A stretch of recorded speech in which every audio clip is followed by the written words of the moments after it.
Hey everybody, welcome back to Video Game. So, I got a super fun and exciting video for you guys today, because we're going to be checking back in on the GamesCare Sega Neptune FPGA console. I haven't talked about this in near to a year now, but I have been in touch maybe a couple months ago with the GamesCare team, because they had indicated they were going to send me a review console when it was ready, and they just basically updated everyone saying that they've hit a little bit of a delay, and this actual Neptune is going to be moving into 2026. We're going to talk about what the actual GamesCare Sega Neptune is, what it's going to be doing when it comes out, and what I expect to see out of it when I actually have a review unit in front of me. Before I get far involved though, do me a huge favor, go down below, hit like and subscribe, and ring that notification bell, definitely helps us out. And if you feel so inclined and want to support the channel, we got a Patreon link down below as well. Now obviously something like this is something we already have on the Mr. FPGA side of things, at least having a Sega Genesis core as well as a 32X core.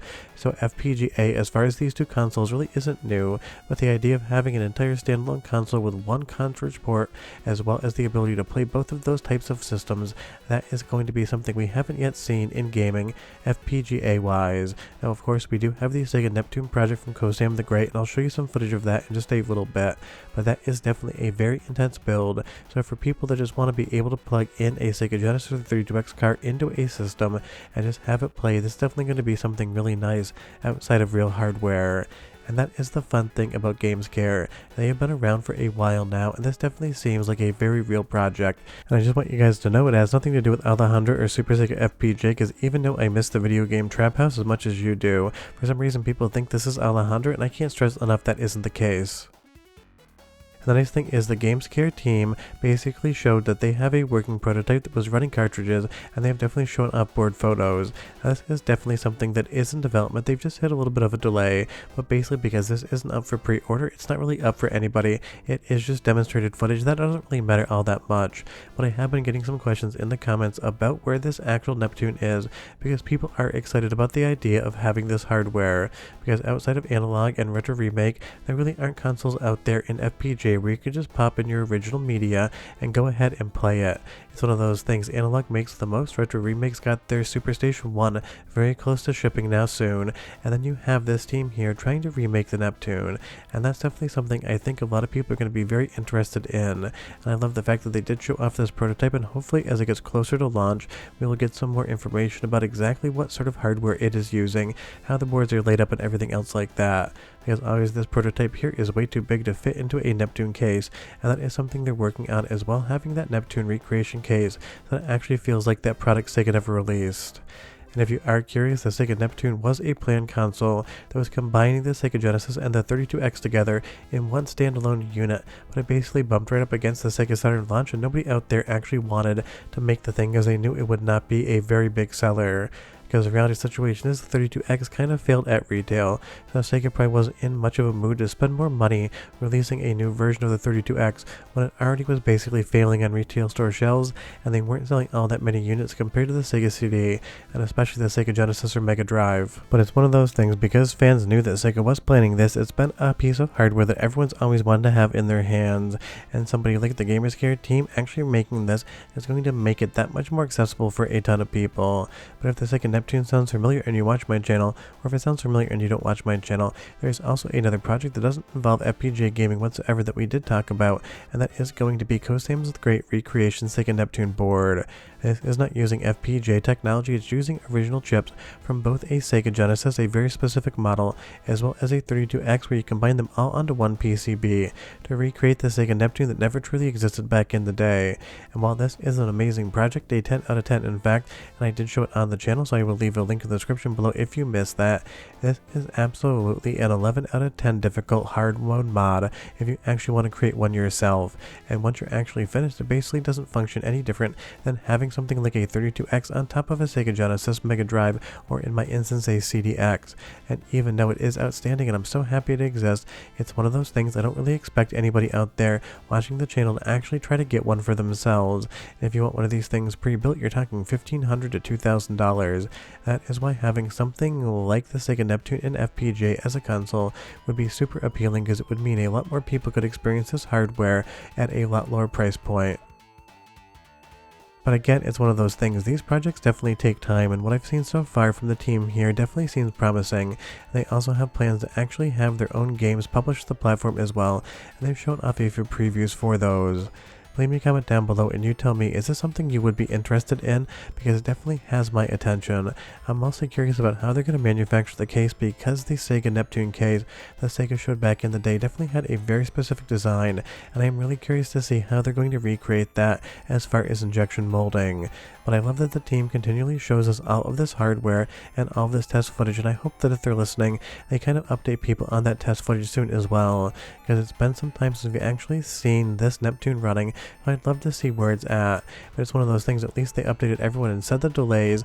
I would just be curious about specific reasons for those, because basically every single project is going to hit a delay. I mean, Analog 3D was basically a year late by the time it finally shipped, and it's one of those things, we can be patient so long as we're communicated with, and because again, this team has not taken any pre-order money that I'm aware of, it really doesn't matter if it's delayed, because they'll just basically put it up for sale when they are ready to ship. And this footage here, if it doesn't look familiar, that's because it isn't a Sega Genesis game that came out at retail. This is a game that is being made specifically for the Neptune. Now, I have no idea if it's going to be available for real Sega hardware in the future, so before you leave that comment down below, I'm not sure what the plans are. Maybe just one of those things that'll work on everything and just ship on their actual Neptune FPGA hardware. And this is definitely something fun that I love about the gaming industry as far as fans in 2025 moving into 2026. We are just seeing hardware come back alive that never existed before. Because again, if you really want to build something like Cosam the Great Sega Neptune, you absolutely can do that. If you want to play Sega 32X games and Sega Genesis games on Mr. FPGA, you can do that as well. There's so many different fun ways to re-experience this hardware for the first time, but again, I love the democratization of the actual hardware on offer here, because you can definitely download this actual Gerber file, get everything printed up as far as the PCBs are concerned, and try to make one yourself, or you can wait for the GamesCare team to make you a Neptune and sell it to you. That really is wild, because this stuff is basically all prototype and concept, and then it gets made into a real product, whether it's FPGA or whether it's using real hardware. And that's just going to keep both the games as well as the excitement alive into the future, because there's so many people coming into retro now that have never been there before, and we obviously know if you're a collector, the prices definitely haven't been going down on basically anything. And it's one of those things, every Sega Genesis, every 32X, every Sega CD with real hardware that's ever going to be made has already been made. So as those consoles fail, as they get recycled, as they get thrown out and forgotten about, it is a more limited pool of hardware out there. Now, I'm not saying that this hardware is rare, I'm just saying they're not making any more of it. So the idea to be able to put a Sega Genesis or 32X cartridge into something like an FPGA Sega Neptune and run it like it was a real console that Sega released back in the day, that is just 10 out of 10 fun. And that's what I want to see for FPGA gaming going forward. Yes, we have Mr. FPGA, and you know I love that. I talk about it all the time in video form, but I want to see more of these consoles exist. I'd love to see another FPGA Super Nintendo out in the world, since Analog is basically always out of stock for it. I'd love to basically see PlayStation 1 and Sega Saturn FPGA as well, being able to use the original media, because I love Mr. FPGA and its ability to play everything, but I also have a vast collection of games, and of course the hardware to run them on. But getting stuff with clean HDMI out with FPGA is absolutely just a fun bonus if you don't feel like putting a scaler in between in the mix. But again, tell me down below, is this something that you're interested in when it comes to recreation consoles and FPGA, or are you just happy to load up game files on Mr. FPGA and play to your heart's content? Because I feel like it's kind of a 50-50 mix out there. Half my audience wants to be able to play their original cards and discs, and the other half of the audience seems to not care whatsoever when it comes to actually just loading up files from an SD card and running with it. But I guess the best part is, no matter what it is you want, the FPGA gaming community is going to bring it to you. If you want that original hardware, if you want those original games, you're going to be able to have consoles for those in FPGA that run those original cards and CDs. If you want to just load up an SD card with a bunch of games on it and run them, we have that as well. And that really is just amazing, because when I started talking about FPGA gaming like 5 years ago, it was not anywhere near as big as this. Every single year it keeps getting bigger and bigger, and I feel like we're in store for an absolutely awesome 2026 when it comes to this stuff. So as the GamesCare team updates, as there is a review unit finally made available for me, I will definitely do a review on it, talk about its pros and cons, and tell you everything I find about it. Because this one, based on the case alone and the idea that it's again recreating a console that never truly existed back in the day, definitely is fun and definitely has my attention. Because even though I don't own a Sega Neptune because it never existed, I have the recreation Sega Neptune, I have FPGA cores, but I'd be happy to put another console on my shelf if it does the job of both a Sega Genesis as well as a 32X. But we're done. If you have any other questions or comments, leave them down below. But I'll see you guys next time. Bye bye.